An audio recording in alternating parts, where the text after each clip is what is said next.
আল্লাহর কসম বলতেছি, বিড়ালের ঝামেলা আমার আর ভালো লাগে না। আমি আর নিতে পারতেছি না। আমি মানসিকভাবে অসুস্থ হয়ে যাচ্ছি। প্রত্যেকটা মানুষেরই একটা লিমিটেশন থাকে, সেই লিমিটেশন আমি ক্রস করে ফেলছি। গতকালকে রাতে আমি বাসায় ফেরার সময় গেটে কিছু ছোট বাচ্চাদের সাথে আমার দেখা হলো, যারা কিনা আশেপাশে কোন বিড়াল কোথায় কোন খারাপ অবস্থায় আছে আমাকে খোঁজ খবর দেয়। তো আমাকে তারা বললো যে তারা কোনো একটা মাঠের মধ্যে 3টা কিটেন পাইছে। আশেপাশে কোনো মা বিড়াল ছিল না, পাশে কুকুর ছিল, হয়তো কুকুর কামড় দিত, এই কারণে তারা নিয়ে আসছে। এটা হচ্ছে তাদের ভাষ্য মতে। আদৌ এই বাচ্চাগুলোর পাশে হচ্ছে তখন তার মা ছিল কিনা আমি জানি না। তো এনে রাখছে এমন একটা বাড়িতে যেটা কিনা কাজ এখনো কমপ্লিট হয় নাই, সেই জায়গাটাতে তারা নিরাপদ করে রাখছে। দেন গতকাল রাতেই আমি তাদেরকে হচ্ছে দুধ গুলিয়ে খাওয়াইছি, তারপরে হচ্ছে আমি কাপড় দিয়ে ঢেকে আমি রেখে চলে আসছি। এবং আমি আজকে সকালবেলা আবারও গেছি ওদেরকে খাওয়ানোর জন্য, এবং মনে মনে ভাবতেছিলাম যে আমি ওদেরকে নিয়েই আসি, আমার রাখার জায়গা নাই। আমি আমার বাসায় একদম ফুল, আমার বাসায় 8টা বিড়াল। আমি একা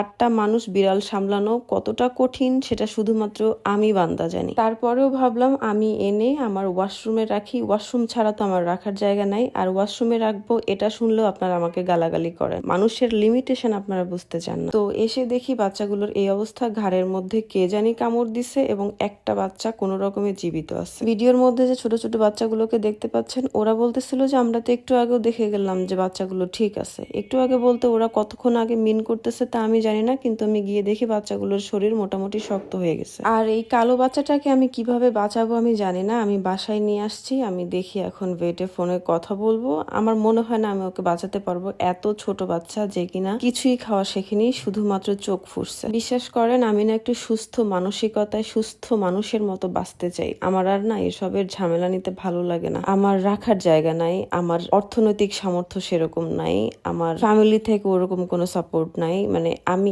এত পরিমাণ ট্রমায় থাকি ওদেরকে দেখলেই যে আল্লাহ, আমি তো কিছু করতে পারতেছি না, আমি কি করব।